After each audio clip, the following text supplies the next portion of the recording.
Panginoong Diyos, kami po ay muli lumalapit sa iyo sa panalangin. Humihiling na kayo po ang maging tagapagsalita. Ayaw naming marinig ang tinig ng kapwa-tao lang namin. Gusto po namin, Panginoon, ang tinig niyo madinig ng aming puso. Marapatin niyo po ang inyong lingkod na maging tagapagsalita niyo, subalit lahat po ay sa inyo manggaling. Tungtungan niyo po ng inyong paa ang inyong lingkod at maitaas namin kayo. At ang salita niyo maging pagkain namin lahat. Tinatanggihan namin ang anumang mga pandaraya, panlilito, panlilinlang ng kaaway sa pangalan ng Panginoong Hesus. At tinatanggap lang namin, Panginoon, yung katotohanan na sa inyo nagmumula. Maitaas namin kayo sa aming pagsamba at pagpalain niyo po kaming lahat. Hiling po namin sa pangalan ng Panginoong Hesus. Ano po ba ang natatawag natin na pinagkakaabalahan at iniisip nitong si Paul? What was Paul's preoccupation? Sa Philippians 3:13, sabi po niya, I press on toward the goal to win the prize for which God has called me heavenward in Christ Jesus. At kung babasahin po natin sa Contemporary English Version, na higit lalong madaling maunawaan, sabi po niya, I run toward the goal so that I can win the prize of being called to heaven. This is the prize that God offers because of what Christ Jesus has done. At pag atin pong pinag-isip-isip yung ating goal, yung fulfillment, yung dapat mangyari, I like to take a look at Paul's 5-point goal. 5 punto na sa kanya pong sinabi at itinuro ay dapat mangyari sa mananampalataya. Kahit ito po ay isang individual na tao o isang collective group tulad ng mga kapatiran o mga iglesia. Philippians 3 verses 10 to 11, I want to know Christ and the power of His resurrection, in the fellowship of sharing in His sufferings, becoming like Him in His death, and so somehow to attain to the resurrection of the dead. At payagan niyo po ako muli basahin ito sa Contemporary English Version na lalong nagpapalinaw ng ilang mga bagay.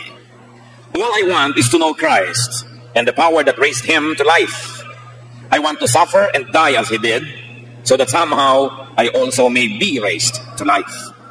So ano po yung 5 na mga layunin na dapat mangyari sa ating buhay? Sabi ni Paul, unang-una, I want to know Christ. Kung tayo po bilang individual naman na nanampalataya at bilang pamilya ng Diyos, isang kapatiran at iglesia, isa ito sa 5 bagay na ating hinahangad na matupad, to fulfill, tayo nasa tamang landas at hindi tayo maring mabigo. Sabi niya, I want to know Christ. To know Christ is to know His work, to know His teachings, and to know His person. Paano nakikilala ang Panginoong Hesus? Alamin at kilalanin ang kanyang gawain, ang kanyang katuruan, at ang kanyang personalidad. Hindi maaaring mahalin ang sinuman na hindi siya nakikilala muna. At hindi maaaring makilala ang sinuman na hindi mo natin nakakasama, nakakadaupang palad, at nakakasabay maglakad. In other words, you cannot know anyone unless you really walk with them. At sabi nga nila, to walk in their shoe. Paano po natin makikilala si Kristo? Dapat gawin natin ang gawain ni Kristo. Siyempre, dapat nating alamin ang kanyang katuruan. Yan nga ang ginagawa sa mga Bible studies, sa mga preaching, sa ating mga memory verses, sa ating personal devotions. At siyempre, kinikilala natin ang kanyang pagkatao. Subalit, meron pong lalim ng pagkakilala sa Diyos na yun lamang gumagawa ng gawain ng Panginoon ang siyang makababatid. Para po bang yung mga dating mga anak na naging magulang, sasabihin ng isang babaeng nagkaroon na ng anak, ngayon ko lang naintindihan ng nanay ko, kasi naging nanay na rin ako. Sasabihin ng iba, ngayon ko lang naintindihan yung boss namin, yung manager namin. Ngayong manager na rin ako. Ngayon ko lang naintindihan yung pastor, nung naging pastor na rin ako. Kaya mga kapatid, maiintindihan lang natin si Kristo pag ginagawa na natin yung gawain niya. Kaya mahalaga is to know Christ. Hindi lang makilala sa isip, kundi pag ginagawa natin ang ginagawa niya, pinapatawad natin yung pinapatawad niya, tinitiis natin yung tiniis niya, nilalakaran natin yung landas na nilakaran niya, doon natin siya nakikilala ng lubos. At isa yan sa 5-point goal ni Paul. Pangalawa, sabi niya, I want to know the power of Christ's resurrection. The power that raised Him to life. Sabi, gusto kong makilala si Kristo at gusto kong mabatid, gusto kong malaman, gusto kong maunawa yung kapangyarihan na nagpabangon sa Kanya mula sa kamatayan. Ito yung kapangyarihan na nakatatalo sa kamatayan. Kapangyarihan na nakatatalo sa kasalanan. Kapangyarihan na nakapagwawagi maging sa kamatayan. At sabi ni Pablo, gusto kong malaman ang ibig sabihin ng kapangyarihan yon. Meron po mga tao, kung alam nila ang tungkol sa electrical power, ang dami nilang nagagawa. Kasi nauunawaan nila yung power ng kuryente. Yung mga iba, naunawaan nila yung atomic power, kaya nakakagawa sila ng atomic energy. At kahit pa nga gumawa ng atomic bomb, nagagamit nila para sa kanilang mga kagustuhan. Yung nakakaunawa ng nuclear energy, maraming power silang naiintindihan at nagagamit because of nuclear power. Ano pa kayang kapangyarihan na naghihintay sa atin kung naiintindihan natin yung power that raised Jesus from the dead? Kung nauunawaan natin yung kapangyarihan yun, matatakot pa kaya tayo sa konting bagyo, konting baha? Matatakot pa kaya tayo sa konting karamdaman, mga pagdurusa, at maging sa kamatayan? That is why it is worth knowing. Pag pinag-usapan po natin, ano ba yung goal natin na dapat ma-fulfill? To know the person of Christ, to know the power that raised Him from the dead. And that means to be intimate with that power. To receive that power, and to use that power. Ngayon, hindi naman laging pag sinabi nating kapangyarihan na nakakapagpabangon sa patay, laging physical lang ibig sabihin na may mga taong namatay, papapanguhin mo sa kamatayan. Sapagkat marami pong tao, kahit humihinga, kahit naglalakad, sila'y patay. Patay ang espiritu, patay ang pag-asa, patay ang damdamin. At kung tayo'y may kapangyarihan ni Kristo at kilala natin siya personally, sa ating mga panalangin, sa ating mga payo, sa ating pakikipag-fellowship sa mga taong patay, nagkakaroon sila ng buhay. Therefore, we are also instruments in raising people from the dead. Kaya marami pong mga antas ang kahulugan ng mga sinasabi sa Biblia, hindi lang laging yung literal. So it is important. Kayo mga kapatid, alam niyo ba yung power na yun? Naranasan niyo na ba yun na may taong walang pag-asa pero nung nilapitan ninyo, kinausap ninyo, anong nangyari? Nagkapag-asa. Hindi kilala ang Panginoon. Nung kinausap nyo, nakilala ang Panginoon. Dating patungo sa impyerno, patungo na sa langit. Mag-asawang maghihiwalay na. Nung napayuhan nyo tayo panalangin, nagkasundo. Ito, sabi ni Paul, I want to know this power that raised Jesus from the dead. Kaya importante po na ito ay atin ding mabatid. At pangatlo, sinasabi po niya, I want to know the fellowship of sharing in His sufferings. Muli, hihiram tayo sa Contemporary English Version, sa Philippians 3:10. At sabi, I want to suffer as He did. Hindi ko po alam mga kapatid kung kasama ito sa inyong gustong marating. Maabot, maunawa, maranasan, magdusa tulad ng naging pagdurusa ng Panginoong Jesus. I want to suffer as He did. Hindi po mahirap maunawa sa ating mga Pilipino yung ibig sabihin yan, sapagkat meron tayong malalim na kaugalian ng pakikiramay. Pag may namamatayan, pati tayo nakikipuyat, pati tayo nakikiambag sa gastos, tayo nakikitulong, sapagkat sanay tayo at meron tayong ugat ng kaugalian ng pakikiramay. Siguro po kung aking gagawin na Filipino version, ang pagsasabi ni Pablo sa verse na ito, ay sasabihin kong, nais kong makiramay kay Kristo. Nais kong makipasan sa krus na kanyang pasan-pasan. Nais kong makilakad sa kanya sa landas na matinik na kanyang tinahak. Nais kong makipagpuyatan sa kanya mga pananalangin. Nais kong makipaglakbay sa kanya sa mga ilang at mga malalayong buok upang marating ang mga kaluluwang nangangailangan ng tulong. At nais ko na kung siya'y sinampalay, nasa sampal din ako. At kung siya'y inulos ng sibat sa kanyang tagiliran ay mangyari rin sa akin. At kung lumubog ang mga pako sa kanyang kamay, sa kanyang buto at balat at mga litid at laman, ay maranasan ko rin yun. Kasama kaya, at huwag nyo na lang akong sagutin, kasama kaya sa mga hinahangad natin ito sa buhay. Kasama kaya ito sa sinasabi ng ating theme, the fulfillment of our destiny. Sapagkat kung nais natin makarating dun sa lugar na kinalalagyan ngayon ng Panginoon, marapat lang na daanan natin ang lahat ng dinaanan niya. Hindi naman kung mag-shortcut, sasabihin natin kay Lord, magkita na lang po tayo sa langit, kayo na lang ang dumaan sa Kalbaryo.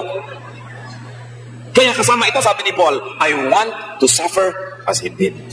To join Jesus in His sufferings. To accompany Jesus in His sufferings. Hindi po ba ganun tayo pag may mahal sa buhay? Nalaman natin, ay namatayan ang mahal sa buhay, nasunugan ang bahay, nalugi ang negosyo, nagkasakit, agad-agad gusto natin pumunta doon, hawakan ng kanyang kamay, hagurin ang kanyang ulo, samahan siya. At maganda na iniisip natin, nais kong lubos siyang makilala. At isa sa mga paraan para mangyari yan, sasama ako sa paghihirap niya. Meron pong kagalakan, may kabanalan, na tanging yun lamang sumasama sa pagdurusa ng Panginoon ang nakaalam, nakakadiskubre, at nakakaunawa. To know Jesus by experiencing His experiences. Ano po klase mga experiences yan? Yung siya po ay na-reject, tinanggihan, nilapastangan, di pinansin, pinagtaksilan, pinagsalitaan ng masasakit, sinaktan, pinagbuhatan ng kamay, naranasan niya. At tanging ang mga Kristiyano na nakakaranas din noon, alang-alang kay Kristo, ang lubos na lumalapit doon sa goal na yan, destiny of Christ-likeness. At pagkasama tayo sa suffering ni Kristo, ang ano pong nangyayari na abot natin, it is to be purified by godly suffering. Meron pong nakapaglilinis sa atin, nakapagsasala sa atin, at ang tawag doon, yung pagpapakasakit. Hindi ko po alam kung marami pa ngayon ang pagtuturo tungkol sa pagpapakasakit. Sapagkat halos lahat ng katuruan, lahat ng mga ideya, lahat ng mga maririnig natin, puro pagpapasarap. Sukdulan pa ngang pay, enjoy now, pay later. Saka na kayo magbayad, mag-enjoy na ngayon. Pag nakinig tayo sa mga advertisement, puro mag-enjoy ka sa buhay. Lahat na lamang ng mga umaakit sa ating pansin, puro sa kasarapan at pasarap. Subalit, kakaiba ang Kristyanismo. Sapagkat mayroong uri ng paglilinis sa ating mga karumihan. Mayroong uri ng pagpuno sa ating mga kakulangan. Mayroong uri ng pagpapalakas sa ating mga kahinaan na tanging sa pagpapakasakit lamang natatagpuan. It is a mystery that there is a sort and there's a kind of purification that is achieved only through suffering. Kaya nga po kahit sa mga artista, pag lumalalim na ang karanasan ng taong artista, nasasaktan na sa buhay, marami nang naranasang hapdi, kirot at pait, gumagaling sa pag-arte. Sapagkat lumalalim ang pinagkukunan niya ng kanyang karanasan at pangunawa. Kaya sabi sa Romans chapter 5, verses 3 to 4, not only so, but we also rejoice in our sufferings, because we know that suffering produces perseverance. Perseverance produces character, and character produces hope. Kailangan, kahit po mga tao, pag walang karanasan, walang katuro-turo, napakababaw ng paningin, ng pananaw, ng pagkatao. Kaya mahalaga yun. Isang goal, sub-goal po ng pinag-uusapan natin pangatlo, to fellowship with Christ, through sharing in His suffering, it is also the way to share in Christ's glory. Sino po ang malalapit sa inyong kalooban? Yung bang kasama nyo sa saya o yung nakasama nyo sa hirap? Siyempre, yung kasama natin sa hirap, yung karamay-damay natin. Kaya, hindi mahirap isipin na higit lalong lumalapit sa kalooban ng Panginoong Hesus yung mga nakakasama niya sa hirap. Iba ang pinagsamahan sa hirap. Kaya, kung gusto natin makasama sa luwalhati ng Panginoon, kasama, tinatanggap natin, at sa ilang punto'y hinahanap pa nga yung uri ng banal na pagpapakasakit kung kinakailangan magdusa. Romans 8:17 to 18. Now if we are children, then we are heirs. Heirs of God and co-heirs with Christ, if indeed we share in His sufferings, in order that we may also share in His glory. I consider that our present sufferings are not worth comparing with the glory that will be revealed in us. So, sa madaling salita, sinasabi niya, tayo nga ay mga tagapagmana kung kasama tayo sa pagdurusa. Tayo nga ay kasama sa pag-ani kung kasama sa pagtatanim. Tayo ay kasama sa luwalhati kung kasama tayo sa pagkaaba ng Panginoon. At sub-goal pa rin yan, sinabi ni Paul, I want to fellowship through suffering is to receive Christ's comfort. 1 Peter 4:13, but rejoice that you participate in the sufferings of Christ, so that you may be overjoyed when His glory is revealed. Ano po bang mga pagpapakasakit yan? Kailangan ba nating hiwain ang ating likod at hampasin? Hindi yun. Kailangan ba tayong magpapako sa krus? Magpasa ng krus? Hindi yun, sapagkat ginawa na yun ni Kristo. Hindi na natin kailangan gayahin, sapagkat kaya nga niyang ginawa para huwag na natin gawin. At kung balak niyong gayahin niyo hanggang dulo dahil siya'y namatay sa krus. At gayahin niyo rin hanggang sa pagbangon. Ngayon, hindi niyo kayo mamamatay. Hindi kayo babangon. Huwag niyo nang simulan ang mga paghampas-hampas at pagpapako-pako. Dahil hindi rin naman kompleto yan eh. Ano ngayon ang suffering na pinag-uusapan natin? Di yung ganito. Inis na inis ka sa iyong kapwa, gusto mo na siyang suntukin, abutan mo na lang ng tinapay. Yung ganong klase mga suffering. Yung gustong-gusto mong tumingin dito sa sexing taong itong nagdadaan na talaga naman ang pagnanasa mo ay gano'n na lang ay iniiwas mo ang iyong mata. Yung ganong klaseng mga suffering. At tititigan mo na lang ang iyong misis. Sa bagay, hindi naman yata suffering niyo. Yung gustong-gusto mong sumama sa agos ng mundo, tinitiis mo. Yung kikita ka ng kelaki-laki kung gagawa ka ng konting mali, pero hindi bali ng konti ang kita, basta tama ang ginagawa. Yung ganong mga pagdurusa. Yung mga sanay, sisikat ka kung tutungtong ka sa ulo ng iba, pero hindi bali ng hindi sikat. Yung pagtitimpi, pagtitiis, pagpipikil sa sarili. Ito po ang mga pagdurusang hinahanap sa atin ngayon. Hindi yung gagayahin natin yung physical na pagpapahirap na ginawa sa Panginoon. Sapagkat kung hindi nga natin kayang kompletohin hanggang kamatayan at muling magkabuhay, huwag na lang yung klaseng suffering na yun. At pag nagtitimpi kayo, mararamdaman nyo, ganito pala ang pagtitimpi ng Panginoon. Kung tayo inaalipusta, pinagsasabihan ng masasakit sa kabila ng mabubuti natin ginagawa at hindi tayo gumaganti, sasabihin natin, ito ang naranasan ng Panginoon. Kaya sasabihin mo, kaya nakikilala ko siya, ganun pala siya kadakila, ganun pala siya kabuti, ganun pala talaga, dapat ko siyang sambahin at tularan sa aking buhay. At dahil doon, because we fellowship with Christ in His sufferings, there's another thing that happens. It is to fellowship with fellow believers. Because when you fellowship with Christ, you fellowship with everyone else fellowshipping with Christ. So hindi pwedeng, ayoko sumali sa fellowship na to kasi hindi ko gusto yung church na yun eh. Ayoko sumali sa grupong yan kasi ayoko yung taong yun. Pag kayo ay anak ng Diyos, ang mga ibang anak niya ay kapatid niyo. So bakit mo iiwasan? Bakit mo lalayuan? Kaya kasama rin kuminsan yun sa pagdurusa. Dahil hindi naman laging masarap makipagsalamuha sa iba't ibang mga uri ng Kristiyano. Meron din pagtitiis, may pagpapasensya, may pagbubulag-bulagan, may pagbibingi-bingihan. Pero lahat ng yan, di natin inaalintana. Sapagkat kung hindi ka makikipag-fellowship doon sa mga kapatiran na yon, edi hindi ka rin makikipag-fellowship kay Kristo na kanila rin Panginoon. Pero kahit hindi madali, talaga namang hindi madali mabuhay. Mahirap gumawa ng tama, di ko ba? Pero mahirap din naman gumawa ng mali eh. Mahihirapan na rin lang tayo sa tama na. Hirap din lang at hirap, sundin na ang kalooban ng Panginoon. Meron pa pong pang-apat na layunin itong si Paul, kasama dapat sa ating goal, sa ating destiny na gustong maabot. Sabi niya, I want to become like Christ in His death. Parang pahirap yata na pahirap itong mga ambisyon na ito. Sabi sa Philippians 3:10, sa CEV, Contemporary English Version, I want to die as He did. Siyempre, hindi naman literal yan na ibig sabihin mamatay din sa krus. But, to die for others. Yung mabuhay at mamatay para sa iba.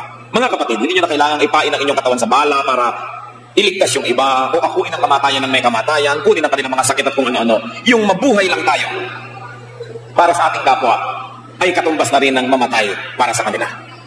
So tayo ba'y nabubuhay para sa ating kapwa? Sa mga katuwid baga, kung meron tayong gagawin na makakatisod sa kanila, huwag na lang, magtitiis na lang tayong huwag gawin kasi may matitisod eh. Yun ang ibig sabihin ng mabuhay para sa kapwa, mamatay para sa kapwa. Because the things you live for are the same things you die for.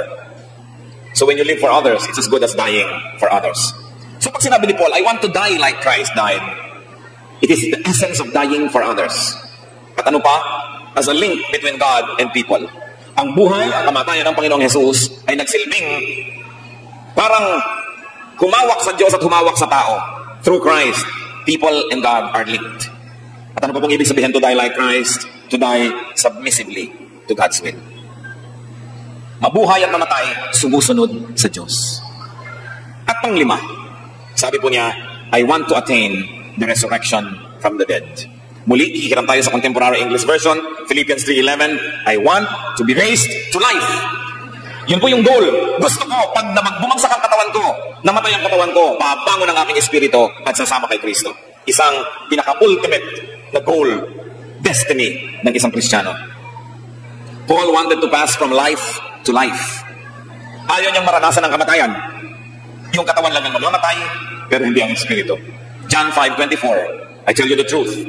Whoever hears my word and believes Him who sent me has eternal life and will not be condemned. He has crossed over from death to life. Hindi na mamamatay, tumawid na mula sa kamatayan tungo sa buhay.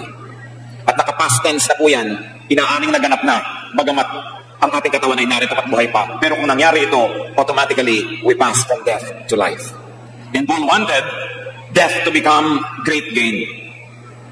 Sabi niya sa Philippians 1:21, for me, to live is Christ, and to die is gain. Kung ang buong buhay po natin ay naipamuhay para kay Jesus, yung kamatayan, baliwala. Kasi nagiging pinto lamang yon na dadaanan natin patungo kay Jesus, patungo sa kabilang buhay. To live is Christ, to die is gain. Pero siyempre, kung magiging honest tayo sa sarili, ayaw pa natin mag-to die is gain. Kung maaari sana, to live is Christ muna. At habaan, nawa. Pero kung sakasakaling ayan at di na maiiwasan, edi salamat na rin dahil to die is gain. Nangyayari lang po yung kapanatagan ng Espiritu na masabi natin to die is gain kung naganap yung una na to live is Christ. Kaya unahin ng Panginoon ang At kung dumadating ang mga unos sa ating buhay, sukdang kamatayan, wala tayong dapat ikatakot o ipagsisi. Kaya si Paul, nung may edad na at halos ay malapit ng sumakabilang buhay, ay nagdadalawang loob. Sabi niya sa Philippians 1:23, I am torn between the two. I desire to depart and be with Christ, which is better by far. Sabi ni Paul, gusto ko sanang lumawig pa ang buhay ko dito sa lupa para mapaglingkuran ko pa kayo. Pero nagdadalawang loob ako dahil gusto ko rin namang sumakabilang buhay na nang makasama ko na si Kristo dahil tiyak kong mas masarap yon kesa kayo ang kasama. Pero sabi niya, ang Panginoon ang masunod. So what is the Christian's destiny? Introduction pa lang po yun hindi pag-usapan na natin ang tema na inyo pong nais pag-usapan. What is the true destiny of a Christian?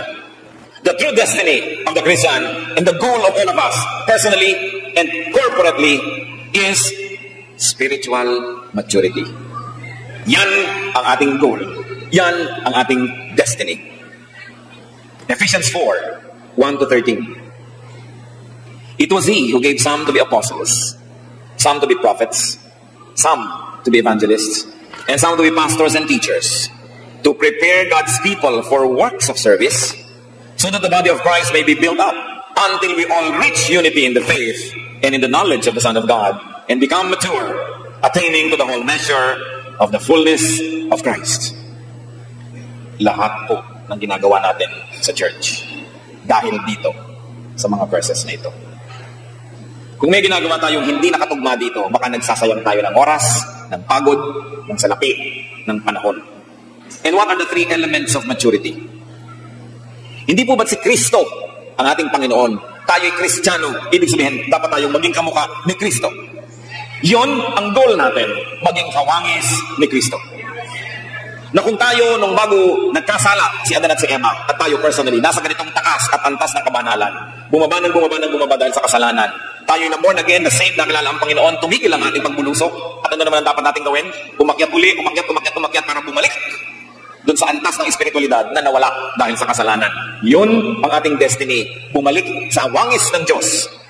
Sapagkat si Adan at si Eva na nilikha ng Diyos, nilikha sa wangis ng Diyos, pero nasira yon dahil sa kasalanan. Ano ngayon ang goal natin? Bumalik sa wangis na yon, to be changed from glory to glory. At ano pong sinabi sa Ephesians 4:13 na dapat mangyari para yon ay ma-achieve? The three elements of maturity: works of service. Goal natin to serve. Because when people serve, the church and the individuals in the church grow. Kaya nga binanggit po dito yung maraming gifts. Meron daw pastor, meron daw propeta, may evangelist, may teacher, may apostle. Ibig sabihin, ang daming ibinigay ng mga gifts para kumpleto ang ministration to the church. So kung yung gifts natin, isinusuko natin sa iglesia, ibinibigay natin sa gawain ng Panginoon, sa paglilingkod natin, ang lahat ng pinaglilingkuran, lalago, magiging mature. They will mature to the point of serving. Habang hindi pa tayo nagsaserve, kulang pa ang maturity. If you are not yet doing household chores in the house of God, you are not really a member of the family. You are only a guest. Kaya kailangan goal po natin, mga kapwa-lingkod ng Diyos. Bawat isang miyembro may paglilingkod. Hindi lang sila nauupo ron. Kasi yung mga nakaupo na walang ginagawa, yan ang nagiging mga pintasero at pintasera. Eh siyempre, walang ginagawa. Makikita ni Taning, bakit wala siyang ginagawa? Mabigyan nga ng gagawin. Kaya ang goal natin, bawat isa may ginagawa. Kasi naiiba yung pananaw mo eh. Kung ikaw, bisita lang, makikita mo, ba't madilim? Bakit marumi ang mga silya? Bakit ganito? Bakit ganon? Pero kung kasama ka sa mga gumagawa, isa ka pang nagpo-protect sa church mula sa mga nagpipintas na ito. Kailangan lumipat from guest to host. Importante yon. Goal natin yon. Service. And when people serve, what is achieved? Unity in the faith. Unity in the knowledge of the Son of God. So pag tayo nagkakasama-sama at nagbabayanihan at nagtatrabaho, nalilimot natin yung maliliit na bagay na pinalalaki ng mga walang ginagawa. Dumadali ang ating unity. Nagkakaintindihan tayo. Nagkakaroon tayo ng malasakit sa gawain at sa kapwa maggagawa. At ang kasunod noon, the fullness in Christ. We achieve the fullness of Christ. Because Christ came to serve. So those who are going to be like Christ must serve. Kaya dapat ginagawa natin ang trabaho ng Panginoon. So there is maturity in order to attain the fullness of Christ. So ano pong goal natin? Dalawa lang ang goals ng buhay.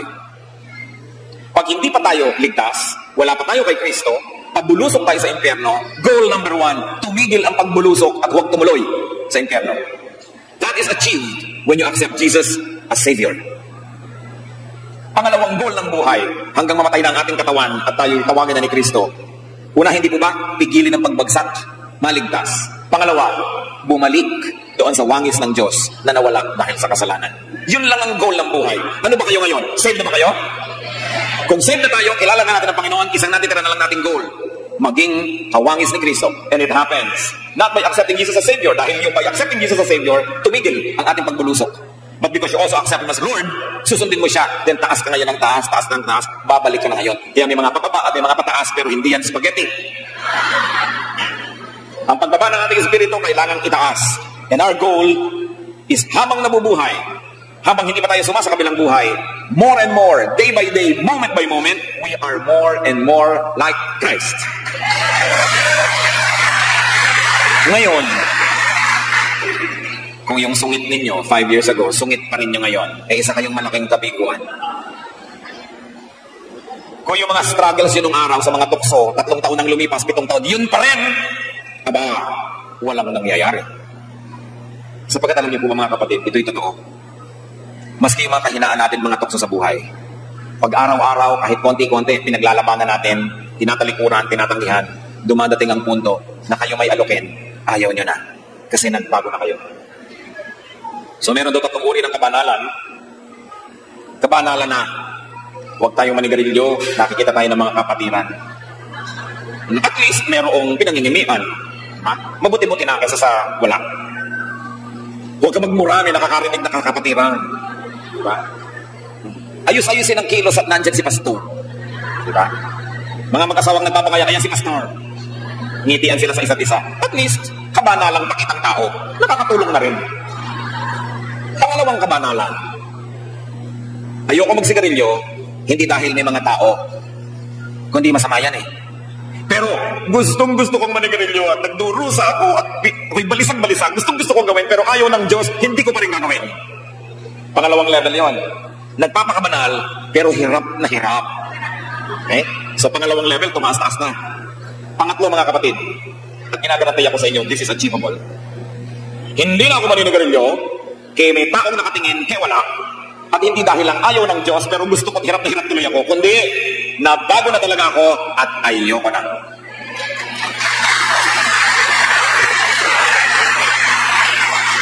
Hindi nyo ba ninanais na dumating tayo sa ganung level ng buhay? Na yung kabanalan is what is natural to us and it is not the result of too much struggling? Yun ang tunay na kalayaan. Hindi yung, bakit ka nakangiti sa biyanan mo? Bakit ka nakangiti sa biyanan mo? Nandiyan ang asawa ko eh. Kung wala lang siya. Ngayon, o bakit ka nakangiti sa biyanan mo? Eh, wala naman ang asawa mo. Eh, kasi utos ni Kristo eh. Ang totoo, gusto ko ihulog sa handa niya, pero ngingitihan ko na rin kasi utos ni Kristo. Ayan, pangalawang level. Pangatlo, o bakit ka nakangiti sa biyanan mo? Kasi love na love ko na siya. Pwedeng mangyari. At pag sinasabi natin, ano ba ang destiny natin? Yung bago man lang tayo, bawian ang buhay, makarating tayo sa ganung antas na ang kalinisan, kabanalan is already our second nature and not because of too much struggling. Nakararating ang tao doon at napakalaki pong bagay yung may nananalangin para sa inyo.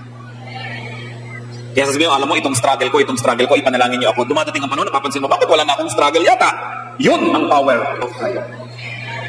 Kaya nasa naman kayo mga kapatid sa 3 antas ng kabanalang ito. Hindi siguro pwedeng i-simplify na nasa 1 ako o 2 o 3. Kasi pwede natin sabihin, sa ganitong larangan, nasa 3 na ako. Pero sa ganitong area, 1 pa lang ako eh. Sa ganitong area, nandun ako sa 2. Kasi marami tayong compartment sa buhay. But sabi ni Paul, my goal is to be like Christ. So pag sinabi natin yung pressing towards the goal, know Christ, know the power of Christ, fellowship with Christ through His suffering, become like Christ in His death, and become like Christ in His resurrection.